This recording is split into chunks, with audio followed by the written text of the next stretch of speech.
रवि लामिछानेको उम्मेदवारी खारेजीको माग गर्दै निर्वाचन आयोगमा उजुरी। कतार विश्वकपमा कुल 831 खेलाडी दर्ता। बदलिँदै चुनावी गीतका शैली र्यापलाई भोट माग्ने माध्यम बनाउँदै अभिनेता प्रदीप खड्काले नवलपरासी पुगेर कंग्रेसका उम्मेद्वार विनोद चौधरीलाई मागे भोट। शेरबहादुर देउबा भन्छन् गठबन्धनले जिते 5 वर्ष संसद भङ्ग हुँदैन, यो चुनाव कौरव र पाण्डव बीचको लडाई हो भन्दै प्रचण्डको भनाई। सवारी लाइसेन्स छाप्न नयाँ मास प्रिन्टर किन्ने ठेक्का। म 10 वर्ष मात्र सक्रिय राजनीति गर्छु भन्दै राष्ट्रिय स्वतन्त्र पार्टीका सभापति रवि लामिछानेको भनाई। गठबन्धन फुटाउने एक थरी तत्त्व लागि परेको छ भन्दै प्रधानमन्त्री शेरबहादुर देउबाले भने। राष्ट्रिय स्वतन्त्र पार्टीका उम्मेद्वार घिमिरे अनसनमा। मनी लाउन्ड्रिङ मुद्दामा बलिउड अभिनेत्री ज्याक्लिनलाई अदालतले दियो जमानत। मेलम्चीको पानी काठमाडौँ पठाउन आवश्यक काम फेरि सुरु।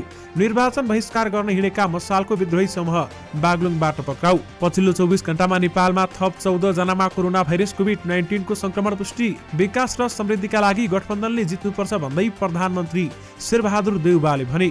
मोतीपुर करिडोरमा कसैलाई घरबारविहीन बनाइदेन भन्दै गृहमन्त्री बालकृष्ण खाँडको धारणा। भोट तान्न प्रधानमन्त्री कार्ड खेल्दै सत्ता गठबन्धन। सुकुम्बासी बस्तीमा रविन्द्र मिश्रको घरदैलोको क्रममा रोए सुकुम्बासी जनताहरू। जनघात रोक्न चुनाव बहिष्कार गरिएको छ भन्दै प्रकाण्डले भने। सञ्चार माध्यमलाई जेरीको अनुरोध, मेरो आगो लागेको संसारको खरानी नउडाऊ। चुनाव पछि पनि प्रधानमन्त्री शेरबहादुर देउबा नै हो भन्दै कंग्रेसका प्रवक्ता डाक्टर प्रकाश शरण महतले भने। राज्यले कहिले बाँड्ला 20,000 विद्यार्थीलाई निःशुल्क इन्डक्सन चुलो, यसबारे महत्त्वपूर्ण जानकारी। मौन अवधिमा प्रचार प्रसार गरे कारबाही हुन्छ भन्दै आयुक्त भण्डारीको भनाई। दर्शक महानुभावहरू नमस्कार। स्मार्ट खबरको न्युज बुलेटिनमा यहाँहरूलाई हार्दिक स्वागत छ। म आर्यन उपाने। आज मिति विक्रम सम्मत 2079 साल कार्तिक 30 गते बुधबार, इस्वी सम्मत 2022 नोभेम्बर 16 तारिक। सदाको चाहिँ आज पनि हामी उपस्थित भइसकेका छौँ आजका मुख्य समाचारहरू लिएर। हामीलाई अन्तिमसम्म हेर्नुहोला अनि हाम्रो मेहनतका लागि यो भिडियोमा एउटा लाइक अवश्य गर्नुहोला। दर्शक महानुभावहरू पल पलको न्युज अपडेटका लागि हाम्रो च्यानललाई सब्स्क्राइब गरी नजिकै आउने बेल आइकनलाई क्लिक गर्नुहोला। कहाँबाट हेर्दै हुनुहुन्छ अनि के कस्तो लाग्दैछ आफ्ना कुराहरू तलको कमेन्ट बक्समा कमेन्ट गर्नुहोला। दैनिक रूपमा हेर्नुहुन्छ भने रेगुलर भनेर लेख्नुहोला। आज पहिलोचोटि हो भने फर्स्ट टाइम लेखिदिनुहोला। दर्शक महानुभावहरू देशभित्रबाट हेर्नु भएको छ भने आफ्नो गाउँ ठाउँ सहर अनि जिल्लाको नाम लेखिदिनुहोला।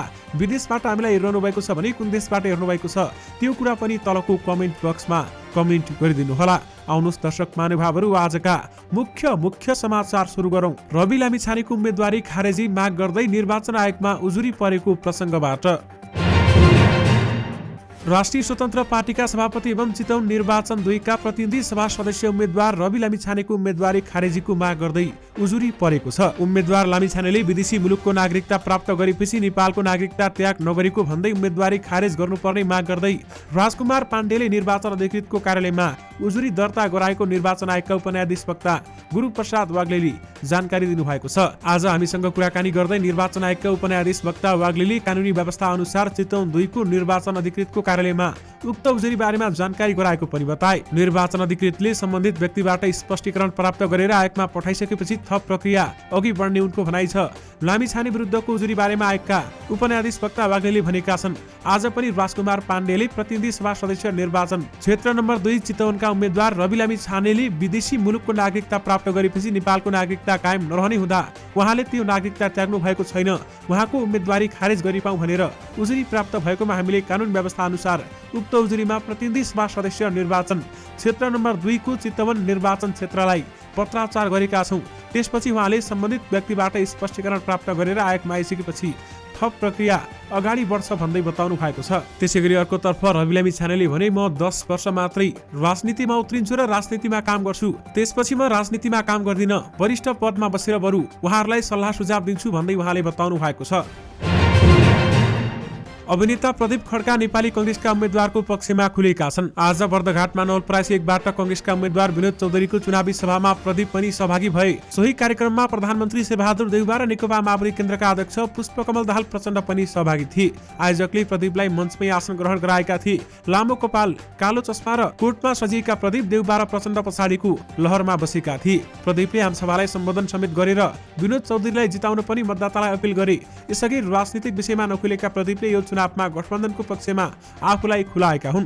भारतबाट आएर गतै प्रदीप उम्मेद्वार चौधरीलाई भोट माग्न सिधै नवलपरासी पुगेका हुन्। गत साता विनोद चौधरीका लागि मत माग्न अभिनेता तथा चलचित्र विकास बोर्डका अध्यक्ष भुवन केसी पनि नवलपरासी पुगेका थिए। त्यसपछि केसीलाई निर्वाचन आयोगले कारबाही किन नगर्ने भन्दै स्पष्टीकरण सोधेको थियो।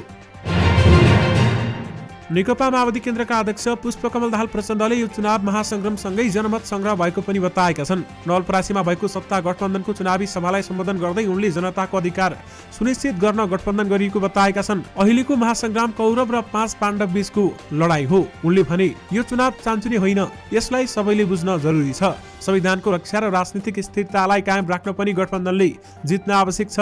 प्रचण्ड प्रधानमन्त्री शेरबहादुर देउवासँगै सहभागी हुन नवलपरासी आइपुगेका हुन्। वर्षाका कारण अवरुद्ध मेलम्चीको पानी पुनः काठमाडौँ पठाउनका लागि काम सुरु गरिएको छ। वर्षायाममा क्षति हुन सक्ने भन्दै गत जेठमा बन्द गरिएको सुरुङ हालसम्म सञ्चालन गरिएको थिएन। यस वर्ष सुरुङमा खासै क्षति नभए पनि आयोजना स्थलसम्ममा पुग्ने सडक अधिकांश बिग्रिएको थियो। सो सडक निर्माणको काम अन्तिम चरणमा पुगेको मेलम्ची खानेपानी आयोजनाका senior division engineer Padam Bahadur कुँवरले बताउनु भएको छ। अहिले आयोजनाको टोली मुहान मर्मतमा खटिएको उनले जानकारी दिए। आवश्यक उपकरण सहितको टोली आयोजना स्थलमा खटिएको र खोला डाइभर्ट लगायत केही काम सुरु गरिएको उनले बताएका छन्। भोलिदेखि सुरुङ खोत्तलले काम सुरु हुने उनको भनाइ छ। सुरुङभित्र खासै क्षति नभएको, सुरुङ बाहिर पनि गत साल भन्दा आधा मात्र सरसफाई गर्नुपर्ने देखिएको उनले बताएका छन्। जति सक्दो छिटो पानी सुरुङमा पठाउने गरी काम गरिने उनको भनाइ छ। उनका अनुसार सडक अवरुद्ध भएकाले मेसिन आयोजना स्थलमा पुर्याउन नसक्दा पानी ल्याउन ढिलाइ भएको बताइएको छ। विक्रम सम्वत 2078 असार 1 को बाढीले आयोजनाको बाँध र हेडवर्क्समा क्षति पुर्याएपछि मर्मत गरी 2079 वैशाख 11 जेठदेखि तेस्रो सातासम्म पानी लगिएको थियो। यानि कि मेलम्चीको पानी काठमाडौँ पठाउन आवश्यक काम सुरु भएको छ।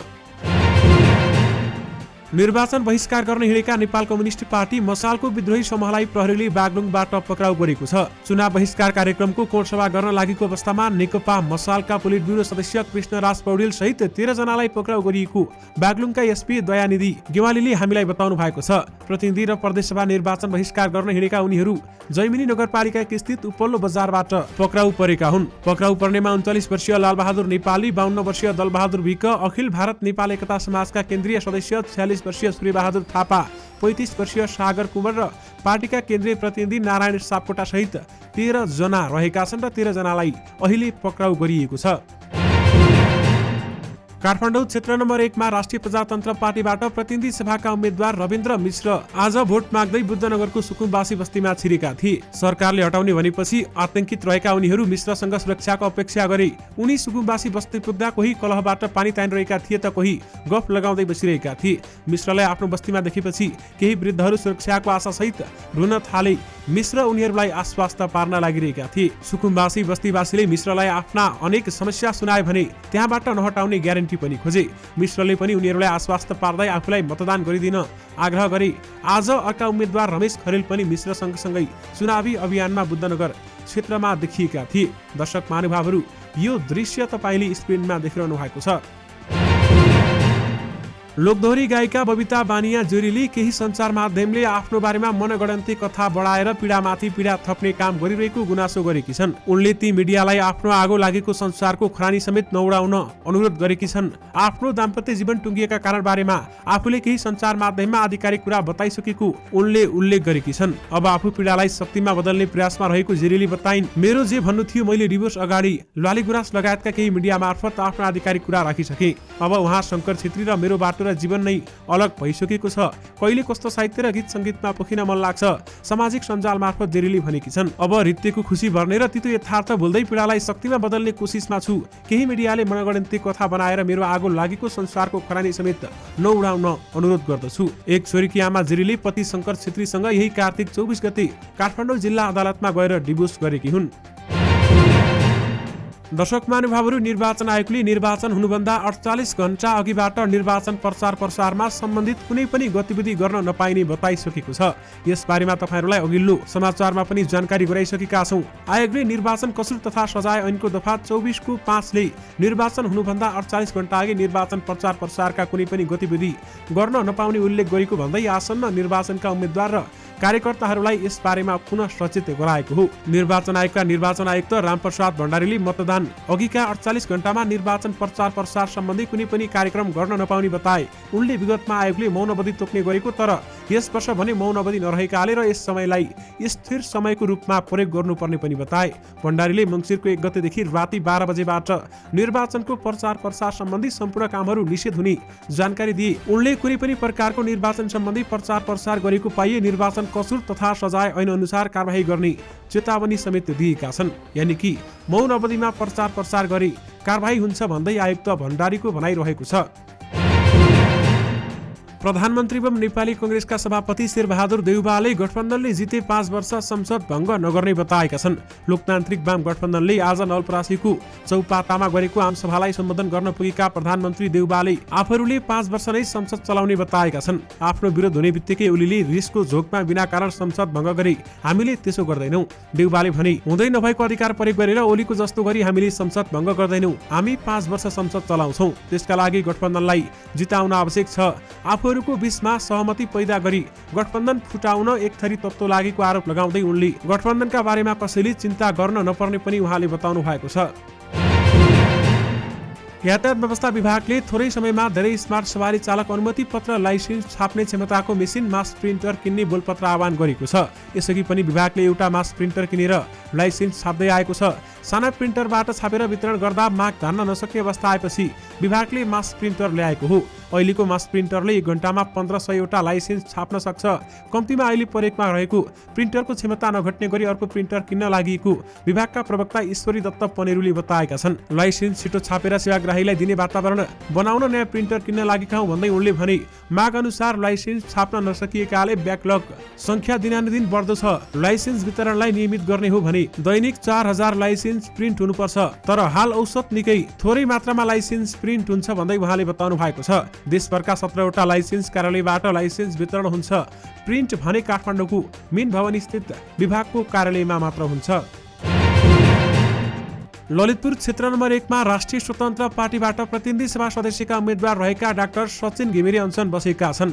उनले मंगलबारदेखि गोदावरी नगरपालिका स्थित ट्राखेलमा अनसन सुरु गरेका हुन्। उनले 7 बुँदे माग सहित अनसन सुरु गरेका छन्। पहिलो बुँदामा नेकपा एमालेबाट उम्मेद्वार नवराज सिलवालले यसअघिको कार्यालयमा के कति खर्च गरेको हो विवरण सार्वजनिक गर्न माग गरेका छन्। निवर्तमान सांसद नवराज सिलवालले यस क्षेत्रमा कहाँ कति खर्च गरे त्यो सार्वजनिक हुनु पर्यो। उनले हामीसँग भने हामीले केही थाहा पाएनौं, त्यसैले सार्वजनिक गर्न माग गरेको छु। गाउँमा बादरले दुःख दिएको भन्दै यसको व्यवस्थापन गर्न स्थानीय सरकारसँग उनले माग पनि गरेका छन्। उनले 2 जना विद्यार्थीको पढाइको खर्च बेहोरिदिन पनि माग गरेका छन्। त्यस्तै गोदावरी नगरपालिकाले महिला स्वयंसेविका मार्फत किशोरीहरूलाई खुवाइरहेको आइरन चक्कीले जनस्वास्थ्यको औचित्य प्रमाण गर्नुपर्ने, कन्ज्युसियम गाउँपालिकाका दलबहादुर विक लगायतको उपचार गर्नुपर्ने माग समेत राखेका छन्। उनले आफ्नो अनसन मौन अवधिमा पनि जारी राख्ने बताए। मौन अवधिले केही गर्दैन, मौन अवधि सुरु भएपछि सत्याग्रह गर्न हुने भनेर कानुन पनि छैन। उनले भने सत्याग्रह गर्न पाउने मेरो नैसर्गिक अधिकार हो, माग पूरा नभएसम्म अनसन जारी रहन्छ भन्दै उहाँले बताउनु भएको छ। 200 करोड भारूको मनी लान्ड्रिङ मुद्दामा अदालतले बलिउड अभिनेत्री ज्याक्लिन फर्नान्डेजलाई जमानत दिएको छ। सोमबार पटियाला हाउस अदालतले 2 लाख भारूको व्यक्तिगत धरोटी र सोही रकम बराबरको सुरक्षा धरोटीमा जमानत दिन आदेश दिएको हो। उनले 4 लाख भारूमा जमानत पाएकी छन् र अदालतको आदेश अनुसार उनी विदेश जान पाउने भएकी छन्। अदालतले आगामी तारिख 24 नोभेम्बरमा राखेको छ। भारतीय सञ्चार माध्यम दैनिक भास्करका अनुसार उनको अन्तरिम जमानत 10 नोभेम्बरमा सकिएको थियो र त्यसपछि उनले नियमित रूपमा जमानतको लागि निवेदन दिइरहेकी थिइन्। प्रवर्तन निर्देशनालय ईडीले उनको जमानतको विरोध गरेको थियो। 11 नोभेम्बरको सुनुवाईमा ईडीले ज्याक्लिन विरुद्ध पर्याप्त प्रमाणहरू रहेको बताएको थियो। ईडीले ज्याक्लिनमाथि प्रमाण नष्ट गर्न सक्ने र विदेश भाग्न सक्ने आरोप समेत लगाएको थियो। ज्याक्लिनले पनि ईडीमाथि आफूलाई दुःख दिएको आरोप लगाएकी थिइन् र साथै उनले यस मुद्दाको छानबिनमा पूरा सहयोग गर्ने बताएकी थिइन्। सुकेश चन्द्रशेखरसँग जोडिएको 200 करोड भारू प्रकरणमा ईडीले ज्याक्लिन विरुद्ध मुद्दा दायर गरेको थियो र सुकेशले ज्याक्लिनलाई महँगा उपहार पनि दिएका थिए। देशभर पछिल्लो 24 घण्टामा थप 14 जनामा कोरोना भाइरस कोभिड-19 को संक्रमण पुष्टि भएको छ। 1330 जनाको नमुना परीक्षण गर्दा पीसीआर विधिबाट 12 तथा एन्टिजेन विधिबाट 2 जनामा कोरोना संक्रमण पुष्टि भएको हो। स्वास्थ्य तथा जनसंख्या मन्त्रालयका अनुसार थप 20 जना संक्रमण मुक्त पनि बनेका छन्। यससँगै देशभर सक्रिय संक्रमितहरूको संख्या 491 पुगेको छ। यही अवधिमा 41244 ले खोप लगाएका छन्। दर्शक महानुभावहरू, मङ्सिर 4 को निर्वाचनमा 2/3 बहुमत ल्याउने योजना बनाएको सत्ता गठबन्धन मत तान्न प्रधानमन्त्री कार्ड प्रयोग गर्न थालेको छ। निर्वाचन परिणाम आफ्नो पक्षमा आउने कुरामा ढुक्क देखिएको गठबन्धनले आधा दर्जन नेतालाई प्रधानमन्त्रीको सम्भावित उम्मेद्वारका रूपमा प्रस्तुत गरिरहेको छ। राजनीतिक स्थायित्व र स्थिर सरकारको नारासहित चुनावी मैदानमा उत्रिएको सत्ता गठबन्धनले प्रधानमन्त्रीको उम्मेद्वार तय गर्न सकेको छैन। तर गठबन्धनले प्रधानमन्त्रीको सम्भावित उम्मेद्वारको मुद्दालाई भोट तान्ने हतियार बनाउने कोसिस गरेको हो। आगामी 5 वर्षे कार्यकालका लागि गठबन्धनबाट भावी प्रधानमन्त्रीका रूपमा झण्डै आधा दर्जन नेतालाई प्रस्तुत गरिएको छ। गठबन्धनका आधा दर्जन नेताहरूको नाम अहिले प्रधानमन्त्रीका दावेदारका रूपमा चर्चामा ल्याइएको छ। तर एमाले अध्यक्ष केपी शर्मा ओलीमाथि अस्थिरता सृजना गरेको आरोप लगाएर स्थिर सरकार दिने वचन दिएको गठबन्धनले भने 5 वर्षका लागि अनेक अनुहार प्रधानमन्त्रीका रूपमा अघि सारेको हो। आफ्ना नेताहरूलाई भावी प्रधानमन्त्री र मन्त्रीका रूपमा प्रस्तुत गर्दा सम्बन्धित निर्वाचन क्षेत्रका मतदाता फकाउन सजिलो हुने निष्कर्ष गठबन्धनको रहेको छ। विशेष गरी भोट तान्न प्रधानमन्त्री कार्ड गठबन्धनले खेल्न थालेको छ। विप्लव नेतृत्वको नेपाल कम्युनिस्ट पार्टीका प्रवक्ता खड्गबहादुर विश्वकर्मा प्रकाण्डले अहिलेका नेताहरूबाट भएको जनघात रोक्न निर्वाचनको शान्तिपूर्ण बहिष्कारको घोषणा गरिएको जिकिर गरेका छन्। उनले चुनाव बहिष्कार नगरी अहिलेका नेताहरूलाई पुनः लुट्न पठाए जस्तो हुने दावी पनि गरे। नेत्रविक्रम चन्द्र नेतृत्वको नेकपा माओवादीले यो निर्वाचन बहिष्कार गरेको छ। निर्वाचन बहिष्कार बारेमा जानकारी दिन आज पोखरामा आयोजित पत्रकार सम्मेलनमा राज्य प्रदत्त प्रहरी सुरक्षा सहित उपस्थित भएका थिए र अहिलेका नेताहरूले विदेशी सेवा गरेका छन् र उनीहरू नै चुनिए भने यो 5 वर्ष डबल जनघात गर्छन्। चुनावले आउँदो 5 वर्ष क्राइम गरेकालाई सेफ साइडमा राख्ने र नयाँ क्राइम जन्माउने भएकाले रिजेक्ट गर्नुपर्ने भयो। पटक पटक फुटको श्रृङ्खला बेहोरे पनि उनले माओवादीको जनयुद्धको भावना समेट्ने गरी पार्टी आफ्नै भएको जिकिर गरेका छन्। मङ्सिर 4 गते प्रदेशसभा र प्रतिनिधि सभा चुनाव हुँदैछ। देश यतिखेर चुनावी माहौलमा व्यस्त छ। राजनीतिक दल र तिनका उम्मेद्वारहरू घरदैलो गरिरहेका छन् र भोट आफूतिर आकर्षित गर्न कसरतमा रहेका छन्। सत्ता गठबन्धनमा रहेको नेपाली कांग्रेसले प्रत्यक्षतर्फ 91 स्थानबाट उम्मेदवारी दिएको छ भने अन्य स्थानबाट गठबन्धनका अन्य पार्टीलाई सहयोग गर्नेछ। यसैबीच पार्टीको चुनावी तयारी, उम्मेद्वार हुन नपाएका सदस्यको व्यवस्थापन र निर्वाचन पश्चात पार्टीबाट आगामी प्रधानमन्त्री को हुन् भन्ने विषयमा पार्टी प्रवक्ता डाक्टर प्रकाश शरण महतसँग हामीले कुराकानी गरेका थियौं। उक्त कुराकानीमा चुनावपछि प्रधानमन्त्री शेरबहादुर देउबा नै हो भन्दै कांग्रेसका प्रवक्ता डाक्टर प्रकाश शरण महतले भनेका छन्। सरकारले दुर्गम क्षेत्रबाट काठमाडौँ उपत्यकामा आएका विद्यार्थीलाई सित्तैमा इन्डक्सन चुलो दिने भनेको 8 महिना बित्यो। चुलो भने अहिलेसम्म कसैले पनि पाएको छैन। घोषणा गरेको 8 महिनासम्म पनि चुलो पाउने कुनै पनि छाँटकाट नदेखिएपछि विद्यार्थीले आशा त्याग्न थालेका छन्। सरकारले 2078 फागुनमा दुर्गम क्षेत्रमा काठमाडौँ उपत्यकामा आएर भाडामा बसेर सरकारी वा सामुदायिक संस्थामा अध्ययन गर्ने विद्यार्थीलाई स्वच्छ चुलो कार्यक्रम माग सङ्कलन सम्बन्धी सूचना जारी गरेको थियो। ऊर्जा जसो तथा सिँचाइ मन्त्रालयको वैकल्पिक ऊर्जा प्रवर्धन केन्द्रले स्नातक र स्नातकोत्तर तहमा अध्ययन गर्न विद्यार्थीलाई एलपी ग्यासको बढ्दो मूल्यको समस्याबाट राहत दिन भन्दै उक्त चुलोका लागि 2078 फागुन 25 गते भित्र निवेदन दिन सूचना जारी गरेको थियो। ऊर्जा प्रवर्धन केन्द्रका अनुसार दुर्गम क्षेत्रका लागि 8000 चुलो दिने भनिएकोमा 7600 जनाको आवेदन पर्यो। त्यसैगरी लोपोन्मुख आदिवासी जनजाति तथा दलित वर्गका लागि 5000 चुलो दिने भनिएकोमा करिब 8000 विद्यार्थीले निवेदन दिएका थिए। सरकारले 13000 चुलो वितरण गर्नेछ र यसका लागि करिब 2 करोड बजेट विनियोजन गरेको केन्द्रले जनाएको छ। राज्यले यसअघि जारी गरेको सूचना अनुसार चुलो वितरण गर्न नसकिरहेका बेलामा फेरि 2079-80 का लागि चुलोका लागि आवेदन खुला गरिसकेको छ। यानि कि राज्यले 20000 विद्यार्थीलाई निःशुल्क इन्डक्सन चुलो कहिले बाँड्ला भन्ने प्रश्न जागिरहेको छ। आगामी अर्थात् नोभेम्बर 20 देखि कतारमा सुरु हुने फिफा विश्वकप फुटबलका लागि कुल 831 खेलाडी दर्ता भएका छन्। कतार विश्वकप खेल्नका लागि 32 राष्ट्रबाट कुल 831 खेलाडी छनौट भएका हुन्। विश्वकपका लागि आजसम्ममा टिम लिस्ट दर्ता गर्नुपर्ने समय थियो। त्यसै अनुसार सहभागी 32वटै राष्ट्रले टिम घोषणा गरिसकेका छन्। आज फिफाले सबै टिमको सूचना सार्वजनिक गर्दै कुल 831 खेलाडी रहेको जनाएको छ। इरानले 25 सदस्यीय टिम घोषणा गरेको छ भने बाँकी सबैले 26 जनाको टोली घोषणा गरेको छ। विश्वकपमा अन्तिम टोलीमा 26 खेलाडी राख्न पाउने नियम भए पनि इरानले 25 जनाको टोली घोषणा गरेको हो।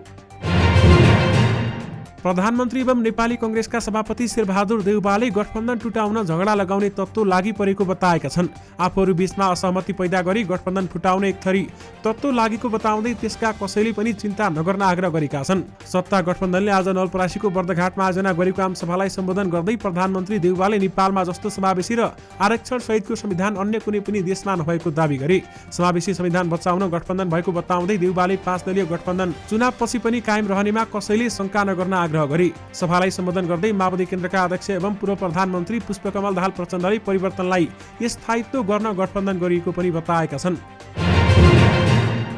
रूपन्देही क्षेत्र नम्बर 3 बाट प्रतिनिधि सभा सदस्यका उम्मेद्वार तथा गृहमन्त्री बालकृष्ण खाँडले रूपन्देहीको मोतीपुरमा औद्योगिक क्षेत्र निर्माण गर्दा त्यहाँ बसोबास गर्दै आएका कसैलाई पनि घरबारविहीन हुनु नपर्ने बताएका छन्।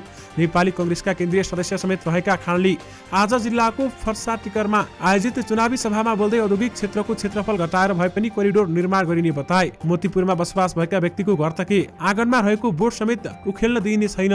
उनले भने ढुक्क सुत्नुस्, गठबन्धन तपाईको साथमा छ, म तपाईको साथमा छु भन्दै उहाँले बताउनु भएको छ। दर्शक महानुभावहरू, vote for Prachanda, vote for Maobadi, मनमनमा माओवादी, मनमनमा प्रचण्ड। कार्तिक 16 गते सार्वजनिक यो र्याप गीतले तन्नेरीमा चर्चा बटुल्यो। नेकपा माओवादी केन्द्रले आधिकारिक युट्युब च्यानलबाट सार्वजनिक गरेको गीतमा माओवादी सत्तारूढ हुँदा उसले गरेका उपलब्धिको चर्चा छ। नयाँ शैली, नयाँ प्रस्तुति नेकपा माओवादी केन्द्रको र्याप गीत भन्दै पार्टीले यसलाई सामाजिक सञ्जालमा सेयर गरिरहेको छ। त्यसैगरी हो बोली अलि कडा छ, दिमाग तगडा छ, कम्फर्टेबलहरूको लागि हल्का लफडा छ, 70 कटिनी भरिलो दिमाग छ, शब्दको वर्षा छ, उनीको चर्चा छ। कोहो भन्दै त भाइ केपी बा भन्दै एउटा अर्को र्याप गीत पनि सार्वजनिक भएको थियो। कार्तिक 26 गते शनिबार नेकपा एमालेका अध्यक्ष केपी शर्मा ओली ठमेल स्थित एलओडी रात्रि क्लब पुगे। त्यहाँ पुगेर उनले सार्वजनिक गरेको र्याप गीतमा ओलीको देवत्वकरण छ। रमाइलो गर्दै झुमिरहेका युवाले खचाखच एलओडीको स्टेजमा पुगेका ओलीले राष्ट्रिय झण्डा उठाउँदै एमालेलाई भोट पनि मागेका थिए। त्यसैगरी दर्शक महानुभावहरू, भोट फर गगन थापा, हाम्रा युवा नेता, सबैको एउटै नारा भोट फर गगन थापा भन्दै कांग्रेसले पनि र्याप गीत ल्याएको थियो।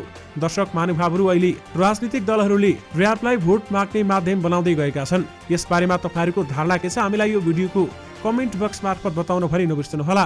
दर्शक महानुभावहरू, यससँगै तपाईहरूमा आजका सबै मुख्य समाचारहरू राखिसकेका छौँ। फेरि पनि तपाईहरूमा नयाँ मुख्य समाचारको साथमा उपस्थित हुने नै छौँ। अहिलेलाई भने मलाई बिदा दिनुहोस्। नमस्कार।